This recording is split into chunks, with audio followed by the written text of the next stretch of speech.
Thank you for listening to the show on Really Big Something Channel. May 9th, 2018. The Kuhner Report is powered by Kelly Financial Services. Cleaning up your financial bull. Get the peace of mind that you deserve at Kelly Financial Services. 2:05 here on the great WRKO. Okay, my friends, at 2:35, you do not want to miss an incredible story. Latest expose, the absolute latest from Eric Rasmussen at Boston 25, where your money is going when it comes to welfare. You are not going to believe. You think Charlie Baker has cracked down on welfare fraud and abuse in this state? You got to hear this story. At 2:35. But before I get to that story, there's a couple of other stories I want to discuss. And the reason why is this. I cover culture, or at least important cultural topics, because in the end, we can discuss politics till we're blue in the face. Culture drives politics. If you seize the culture, what the left has always understood, then the state, the government, the political system falls into your hand like a ripe fruit. And so this is why the left has been determined to fundamentally revolutionize, change, and capture our culture. And I'm telling you, my friends, you got to listen to this story because this is happening all over the country. And if we don't put a stop to this, we are going to become a socialist nation. Forget Obama, forget Bernie. The fundamental transformation of America will happen as the ground shifts from underneath us, and eventually they can put any candidate they want. They will vote for a socialist because they've been indoctrinated into Marxism and into socialism. You think I'm exaggerating? Listen now to this story, okay? This is now showing the cultural Marxism that is now intensifying in our schools and in our education system. Listen now to this. This is an unbelievable story. We have now gone from everybody gets a trophy to now everybody must make the team. This is now what's happening in the United States. It's no longer enough that you can't say winners and losers in a game. Now, I kid you not, you must make the team. Everybody gets to make the team. If they're good, bad, they suck, they're out of shape, whatever, it doesn't matter. Everybody now has to make the team. Don't believe me? Okay. Here is now the latest trend. Trust me, it's coming to a school in your town or community near you. It's coming. And I want to give a big hat tip to Breitbart for having the guts to break this story. Actually, it was the New York Post first, and then Breitbart kind of disseminated it. According to the New York Post, listen to this. There is a high school in New Jersey, pretty middle class high school, working class, middle class, Hanover Park High School, where they take their cheerleading there very seriously. And as you know, Ava herself, she's only 5. She already wants to get pom-poms. She wants to become a cheerleader. Well, it becomes quite competitive at the high school level, as I'm sure many of you know. And it gets so competitive that, in fact, there are these, ferocious competitions among different teams. And I've got to tell you, the few that I've attended and watched, these cheerleaders are in phenomenal shape. They put in hours and hours of practice and training. The coordination that they display, the teamwork, it really is something incredible to watch. Well, guess what? So, they do their tryouts, very competitive, at Hanover Park High School. Many of these people have been training all summer, some even more than a year, to make this team, because the competition, not just in New Jersey, but as you know, across most of in the Northeast and along the East Coast with cheerleading, it's ferocious. It's intense. Well, guess what? A young woman, out of shape, a horrible cheerleader, I mean, just couldn't do it, was told you didn't make the cut. Others also didn't make the cut. They only take the best of the best. Well, this one, who apparently was just bombed, came in out of shape, didn't know a lot of the moves, really just, let's put it this way, is not born to be a cheerleader, okay? Was told by the cheerleading squad, I'm sorry, many people have tried out. We have cut many of them. You happen to be one that we have cut. You haven't made the tryout. You haven't made the team. Her mother, in anger, complained to the principal of the school, saying that this was discrimination against her daughter, that they were not providing an inclusive environment because her daughter, her feelings were hurt that she did not make the team. And so because the mother kept calling the principal and the school board of education, pestering them, they finally said, okay, we're going to have her make the team. The problem is she's so out of shape, she's so bad at what she does, that the problem is if you let her, you essentially have to allow everybody who applies, any applicant, to make the team. And so what do you think the school board did? They said, okay. Now, at this school, at the Hanover Park High School, they have now said, we have dropped all standards. All you got to do is apply. You just got to say you want to be on the team, and we will immediately put you on the cheerleading team. So now they're going to have hundreds and hundreds of girls, I swear to you, be part of their cheerleading squad. Now, in the wake of this decision, many of the very good cheerleaders, they were absolutely crushed. Their parents, and I don't blame them, were rightly outraged.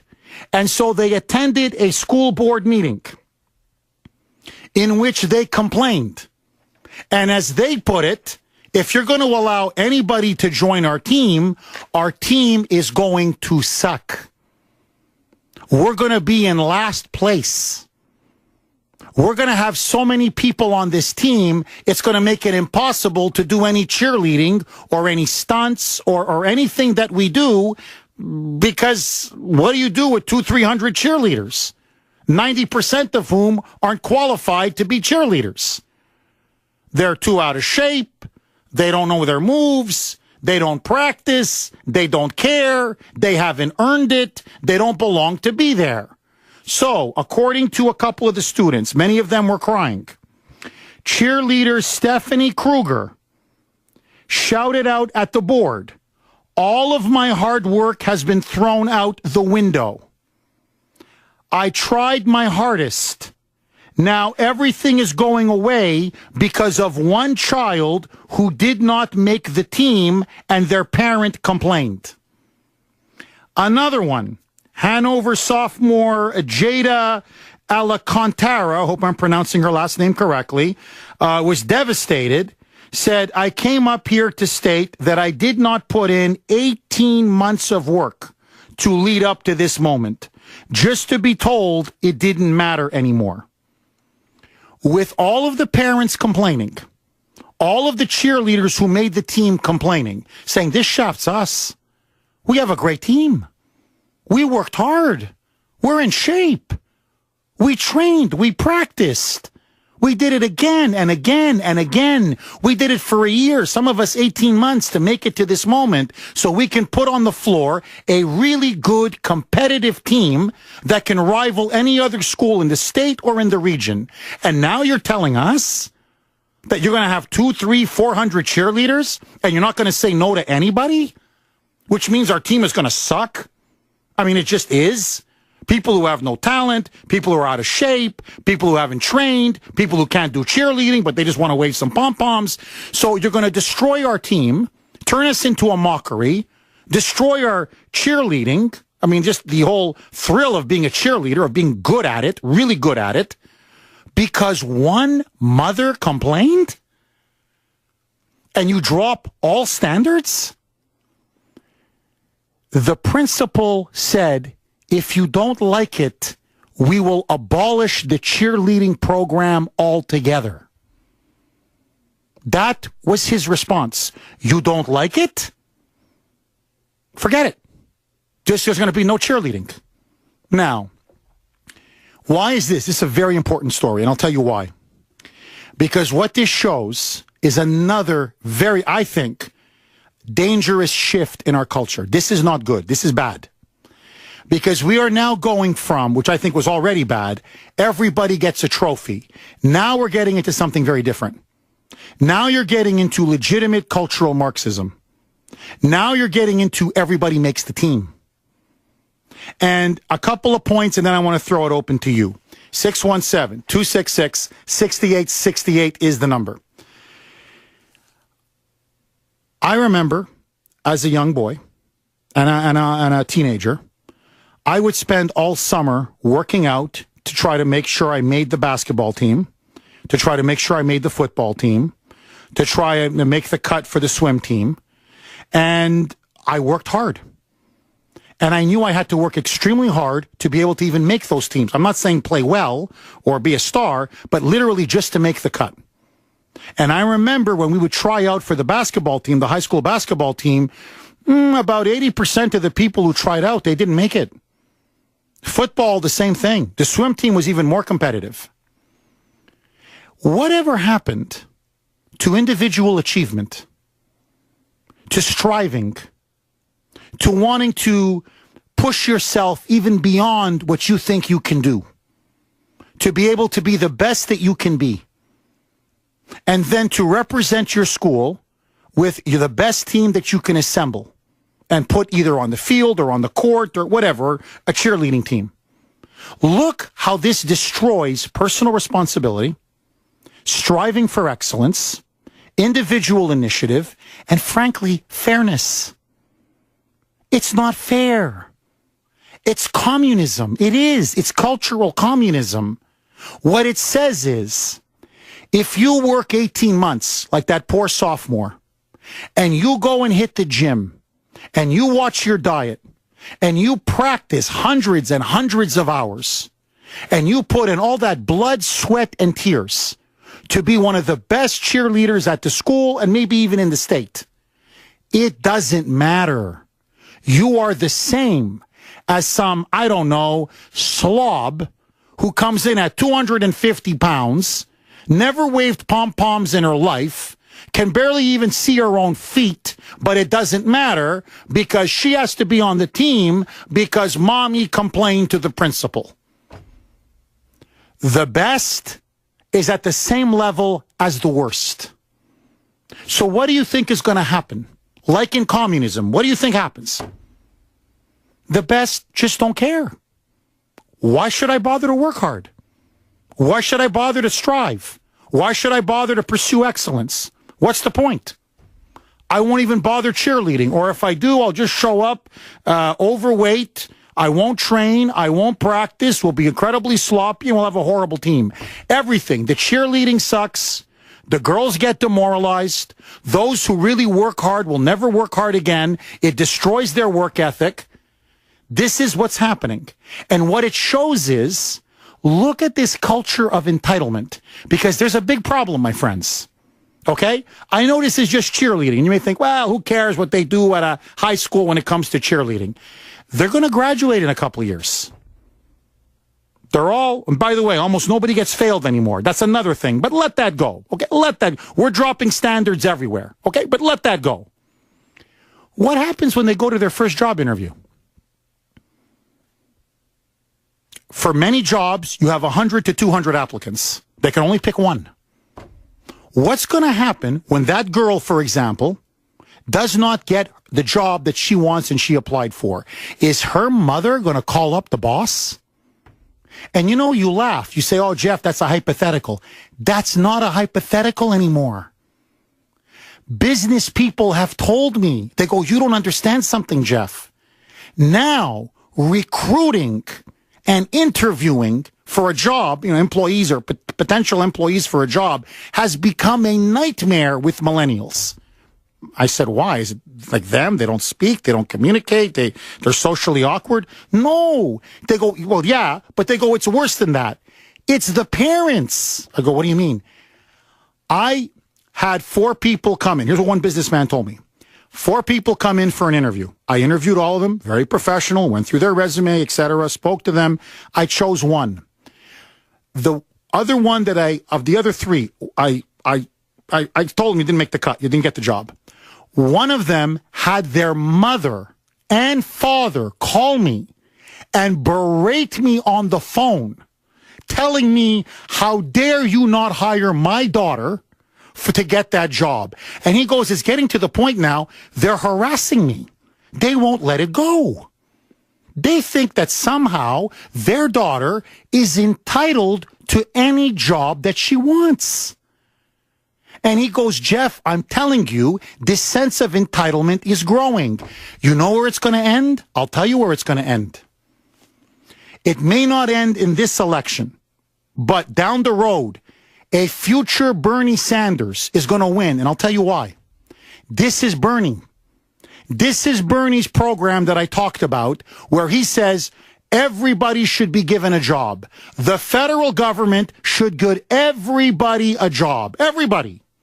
Whether they deserve the job or not, it doesn't matter. Everybody should get a job. When you have cultural Marxism, you will eventually, I'm telling you, get political Marxism. Or in this case, when you have cultural and educational socialism, you are going to get political socialism. It's inevitable. And so my question to you is this. Should everybody and anybody be allowed to make a cheerleading team, a high school football team, basketball, baseball, soccer, pick your sport? Should every applicant be given a place? Because it's not inclusive to say they didn't make the cut. Or are we now rearing the most spoiled, entitled, and eventually socialist generation in American history? 617-266-6868. Your reaction and calls next. 226 here on the great WRKO. Okay, my friends, let me ask you. It's a very important cultural, social question. Should any student who wants to join a team, in this case it's a cheerleading team, but it doesn't matter, should every applicant be allowed to join the team because telling them they didn't make the cut is a form of being exclusive, discriminatory, and it hurts these snowflakes' feelings? Listen to this statement. I want to read it to you from the Board of Education. This is from Hanover Park High School in New Jersey, according to the New York Post. So, one parent complained that their child did not make the team. Now they're going to have 400 people on the cheerleading squad. Everybody now, they've dropped all standards. Everybody must now be admitted, whether they're good or bad. Quote, in order to facilitate a more, here's the word, inclusive program, the alignment between the various cheerleading squads would be modified to allow all interested students to be able to participate, i.e. everybody. This decision was made in the best interest of all students and was made to be as inclusive as possible. It's not in the best interest of all students. I would argue the exact opposite. It's in the worst interest of all students, even the one that didn't make the cut that now is allowed to make the team. Because you know what you're teaching that? She's a girl. You know what you're teaching her? You'll get whatever you want. All you have to do is nag and complain and whine, and you're entitled to everything and anything, as long as mommy keeps pestering the principal. You're creating selfish, spoiled monsters. Am I wrong? Jared, you made an absolutely brilliant point during the break. Can you please repeat it on the air? Sure, as a parallel to the sheer lunacy of this. So let's say Jeff Kuhner is on every day from 12 to 3, and there's one of the security guards downstairs, or janitor, somebody says, hey, you know what? I have some opinions. I want to be a talk show host. Goes to our boss, says, hey, I want to be a talk show host. I want to be on noon to 3. Our boss looks at him, says, well, you don't have any talk experience. You don't particularly have any great speaking or viewpoints. You don't really have the skills to host a 3-hour show by yourself. That guy complains to his boss, and our boss's boss comes back and says, Jeff, here's the deal. You have to put this janitor on the show with you from 12 to 3. What are you going to say to that? I say, no way, you're crazy. And he comes back with, well then, I guess there's no more Jeff Kuhner show. Bingo. It's ridiculous. Bingo. That's exactly what they're doing to these cheerleading students. You nailed it. Now, Brittany, you think there may be a possible solution to this. Am I wrong? Why can't there be like a freshman team, a JV team, and then a varsity team? Or just a varsity team and a JV team? The varsity team competes. The JV team gets to go to the football games and cheer and get the crowd rowdy. That's what cheerleaders are there for, to go to the football games and rile up the crowd. So I think that they should have 2 different teams, or maybe even 3 different teams: a freshman team, a JV team, and a varsity team. And that varsity team can be the one that competes. In other words, a competitive team and a non-competitive team. Right. But you see, the problem, though, Brittany, is it's not inclusive. The non-competitive team is going to say, why aren't we competing? You're excluding us. It's not inclusive. It's not sensitive. It's not compassionate. They're still doesn't have members respect of the team. for diversity. They can still go to the games and they can still cheer on the football team. That's the point of the cheering squad, Jeff. But they're not competing. Too bad. So They're still on the team. Too bad. let me ask you this. Did you ever not make a tryout? No, I made everything. Okay, you made everything. Have you ever been, I don't know, rejected for a job? Have you ever gone to a job interview and just didn't get the job? Sure. Okay. I mean, isn't that just part of life? Yeah, it is. Of course it's part of life. In other words, look, I'm sorry, for whatever reason, you didn't make the cut and you got to try again. Brittany, am I missing something here? No, you're not missing anything at all. It's absolutely insane. How would you feel? You played soccer, right? Yeah. How would you feel if everybody in your school, was it Salem High you went to? Right. Okay, Salem High. Everybody was allowed to make the team. Everybody. So basically, you've got 50 people on the team. And, but that's why we had 2 different teams. We had a varsity team, we had a JV team. No, but they all got to play. They all got to compete. So basically, you can only play 5-10 minutes because, 400-pound fatso, they got to put her in as well, who doesn't even know which way to kick the ball because she barely knows anything about soccer. How would that make you feel as somebody who, practiced, trained, worked out, did everything possible to make this team? It's annoying, and you work really hard so that you win, but that wouldn't happen. I don't think it would happen when I was there. Well, yeah, we had 2 different teams. That was what I'm the saying. point of it. The better people were on varsity, and the people that weren't that good were on JV. When did you graduate from Salem? 2008. So basically 10 years ago. Yeah. That's my point. It wouldn't have happened 10 years ago. Right. It's going to happen now. That's the problem. 617-266-6868. Your reaction, should everybody be allowed to make any team that they want? Or is this now a form of cultural Marxism? Your call's next. First, the CIA director nominee is having a Senate confirmation hearing today. Evan Heidenrich is in the WRKO newsroom. What's the latest, Evan? To be a Rockette, Jeff, you have to be over 6 feet. I'm only 5 feet. Can I be a Rockette, Jeff? Sure, what the hell? You want to be a Rockette? I've always wanted to be a Rockette, but I'm too short. Well, I'm thinking, look, you can be a Rockette. Jared, what do you want? Patriots? Celtics? Bruins? I want to be president. I want Trump's job. I think I'm qualified. I've read books. I do a political talk show. I mean, I'm totally qualified there. I want to be president. Or no president. Me or nothing. All right, my friends, tune in for the WRKO box office cue to call Thursday on the 30s at 8:30, 2:30, and 5:30 for your chance to win a pair of tickets to see Dead and Company Wednesday, May 30th at 7 p.m. at the Xfinity Center For tickets and information, visit livenation.com. All right, 617-266-6868. Let me just read to you two texts. You can text us, by the way, WRKO, so we know it's for us, whatever your message is, to 70470, 7470.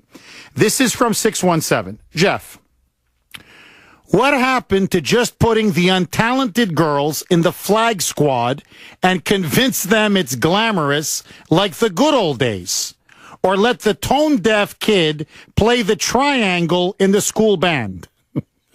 No, well, that would be offensive now. God forbid, we can't do that now. 617. This is another one from, this is from 508. And I think 508 makes a very interesting point. Jeff, not only is that spoiled brat going to complain about not getting a position on the cheerleading team, she is the type of person that would have a mental breakdown because she did not make the team get a gun and commit a massacre. You know what? 508, I think you're onto something. I think you're really onto something. If kids can't take any kind of rejection and start having nervous mental breakdowns, I think this is maybe one of the reasons, one of the reasons why you see so many school shootings. They just can't handle it. They can't handle life. 617-266-6868. Dan in Woburn. You're up next. Thanks for holding, Dan, and welcome. Jeff, it's permeated all through society, almost to a sickening level. It's standards. They want standards to go. I'll give you an example. I won't name the school. They're on Commonwealth Ave. They aren't Eagles, let me tell you that. And my daughter went there, and she was talking with an admissions counselor, 1,400, 4.2 GPA, 1,400 SAT, works 20 hours, volunteers 15 hours a week, barely sleeps. And she said to her, what you've done is not special. You come from a two-income working white family, that's a given. We'd rather accept a Hispanic with a 2.9 that came from a single mother family. Now, not only are they rejecting kids, they're telling her to get a 1,500, which I told her she won't be applying to this school. Their colors are red, by the way. But it's absolutely sickening. So they're going to take someone with lower SATs and lower grades, and then they told her they only basically bring in 36% white, 36% international, and 28% minority. So what does that do to the kid that stays home and studies like she does? The Boston Globe today, you've got a Venezuelan restaurant. I don't know what they sell, fried dog meat or something. They can't make their rent. They're $3 million in debt already. And what does the Globe say? Racism. My buddy works at a mutual fund company. He hasn't been able to hire a white male in 5 years. He complains to me all the time. He had to hire. They wanted a transgendered analyst at a well-known mutual fund company. It's all through society, Jeff. Dan, you're right. It's affirmative action. It's racial quotas, but it's everything. We're just deadening standards. We're lowering standards in the name of, quote, diversity and being inclusive. And it's wrong. It's wrong on many levels. Look, I go back to that cheerleading squad. I mean, really, I just look, it's not the greatest injustice of the world. Okay. I'm not talking Auschwitz. Okay. It's not the Holocaust, but think of what kind of society we're creating. So you've got these girls who've done nothing to anybody, who did everything right. Work hard. They work hard. Train hard. They train hard. Get in shape. They get in shape. 18 months, man. Hundreds and hundreds of hours. You know, she could have been watching TV. She could have been laying by the pool. She could have been playing video games. And why? To be one of the best cheerleaders at the school, to represent her school in competitive cheerleading. And now, because somebody who had no business being there tried out and failed, and the mother essentially nagged the principal to getting her into the team, and then they're saying, well, if you're letting her, because she's really out of shape, if you're letting her, you got to let everybody. He says, okay, we'll let in everybody. Well, you've just shafted the ones that did everything right. And what you're talking about, Dan, is it's happening in academia. It's happening in university admissions. It's happening on the workforce. And you know what it does? It doesn't bring society closer together. You know what it does? It puts a knife in your stomach. the proverbial knife, and it just turns it and turns it and turns it. Because the lesson that you're teaching people is, it doesn't matter how hard you work, how qualified you are, how much you excel, all of the work, sweat, blood, and tears you've put into anything, because in the end, the system is rigged against you. That's socialism. And I'm telling you, it's bad for the people, it's bad for the country, it's bad for our society. And we have to nip it in the bud now. Otherwise, they're going to be running the country. No, really, I'm serious. Or even worse, forget that. What happens when they start applying for work? Here, Lori, okay? I love my sister-in-law. I love her for many reasons. She is now a successful communications director in Arizona. She had to make 200 applications before she got her job. 2 master's degree. Okay, 2 degrees, 2 master's degrees. What, 15, 20 years work experience. She works her ass off, and she deserves it. She had to make over 200 applications, over a dozen in-person interviews until she finally got her job. Now, it would never occur to her to call up Grace and say, can you nag this person and tell them why they didn't give me the job? Jeff, can you lobby on my behalf and say, hey, you just rejected Lori. Why the hell did you reject Lori? What did she do? Whatever reason, I didn't make the cut. I keep going. What's going to happen to these kids when they meet in the real world and they're rejected for job after job after job, which is typical? You have to make about 100 applications to even come close to getting a job. That's just how life is now. They're going to pick up a gun and shoot somebody. Or whatever, have a nervous breakdown or whatever. That's the generation that we're rearing. And I'll tell you what they're going to do. Mark my words, as sure as the sun rises. They're going to vote for Bernie. Or people like Bernie. Gimme, free, gimme, gimme, gimme. And then, my friends, we're screwed. Gina in Tewksbury, you're up next. Go ahead, Gina. Hi, Jeff. Hi. I thought of something else while I was on hold, but I called originally because I was wondering if they're going to have to start getting rid of the divisions for the teams, because my son's like on a Division I hockey team and a Division III football team, and that's going to hurt people's feelings, right? Because they should all be on the equal level, you would think. And the other thing I was wondering is, I wonder if this woman is a single mother, because I think that's becoming a big problem in that I have one child. He's a son, my only child, and he's so precious to me. And so even though he's 15, he plays hockey, plays football. There's been times where, the coaches are yelling and screaming at them, and I'm not saying they don't deserve to be yelled at, but I feel like they're being too mean. Because as a woman, I've never been yelled at like that. And I want to say something, and thank God for my husband. My husband steps in and says, listen, back off. Don't say anything. It's fine. Like, that's what they do. So if you don't have a husband or a man around to tell you that that's okay and that's the way it is and that's the way coaches are supposed to be and whatnot, like, women are going to get involved where they shouldn't really be involved. Well, but Gina, look, you make I think, very brave points, very politically incorrect points, and I want to compliment you for that. But I'll be honest with you, Gina, we're not even talking about that. I'll be honest with you. I was yelled at by my coaches all the time. I personally didn't like it, but that's how they were. That's how life is. No big deal. If you were to say, hey, come on, what are you insulting my kid for? You don't have to do that. That's one thing. But for you to say, or better yet, your boy, I'm sure, is a very good hockey player. For somebody to say, I'm sorry, Gina, your boy has to sit on the bench and not play very much because some kid who can barely skate and is so big, can barely get himself out of bed, he's a 350-pound slob, but his mother thinks he can play hockey, and all of a sudden, because if you're going to have to make everybody make the team, what's going to happen? Your boy's going to get a lot less ice time. That's not fair to your boy. Well, playing sports, even if you make the team, you don't always get to play because it's all political. Whoever's the coach, who's the father, who they know. So just because you make the team doesn't even mean you're going to get to play. So that's always been that way. True. It's just the way sports is. It's the way life is. my son's in prep school. We applied to like 10 different prep schools. And unfortunately, I have to say, white male athletes are not in demand at these schools. They're looking for culturally, diverse people. And again, I'm not politically correct to say, but that's the situation. They're not looking for white male athletes if they can help it.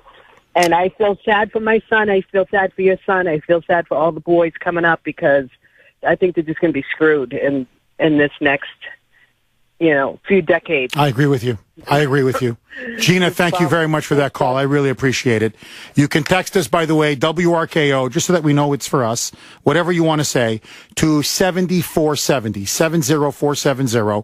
This is from 603. Jeff, that mom essentially made her daughter the most hated girl in that school. I agree. 603. 617, Jeff, I doubt they would do this for the football team. I believe the administration thinks of the cheerleaders as dispensable. Very insulting. You know what, 617? I never even thought of that. But you're completely right. I'm thinking, trying to take this to the logical conclusion. I think you're right.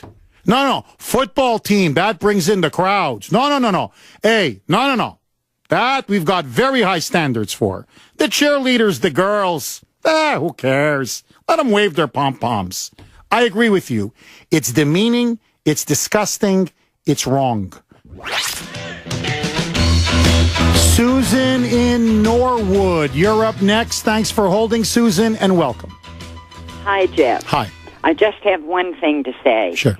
Knowing teenagers the way that I do, before next week is over, Mom is going to be back at the school board because any teenager that has anything to say on this subject that is negative is going to be accused of either cyberbullying or she won't sit beside me in the cafeteria anymore because that side of an argument like this can't win.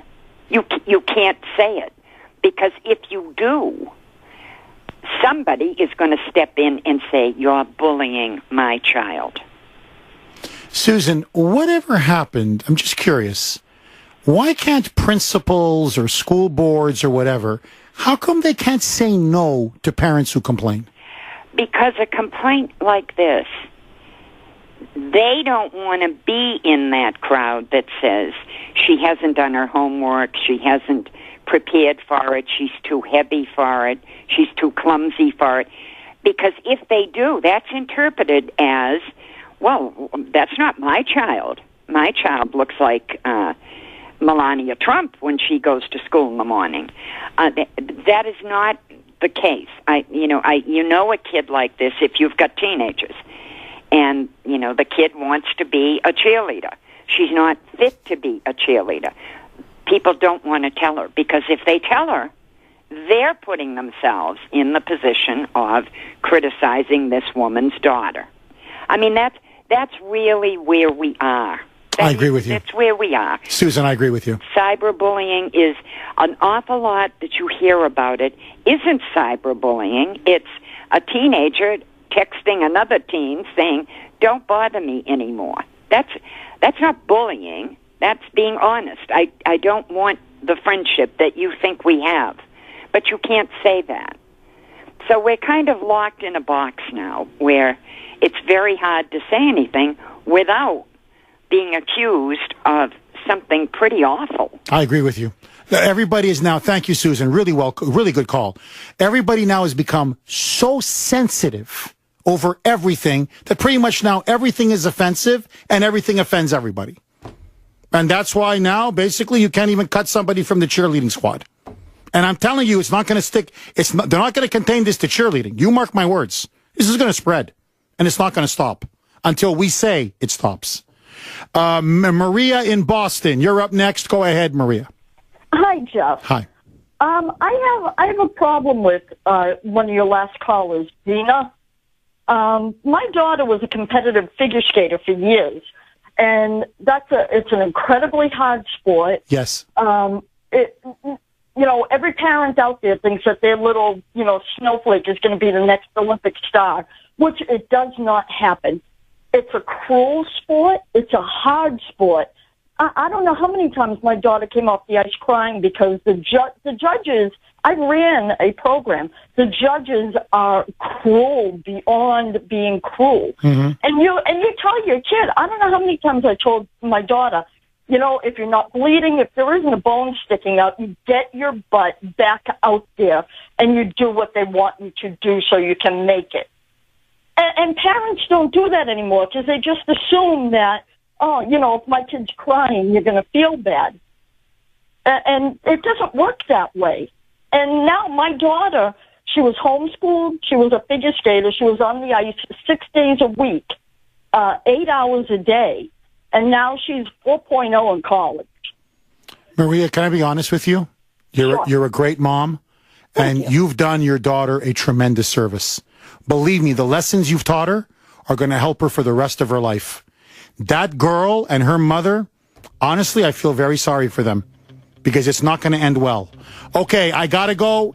Jeff Kuhner, Boston's Bulldozer, and together, my friends, we are cleaning up the liberal bull. Bye-bye. The Kuhner Report is powered by Kelly Financial Services. 888-800-1881. Get the peace of mind that you deserve at Kelly Financial Services. The voice of Boston is you. 680 WRKO Boston, 100.7 WZLX HD2 Boston, an iHeart radio station.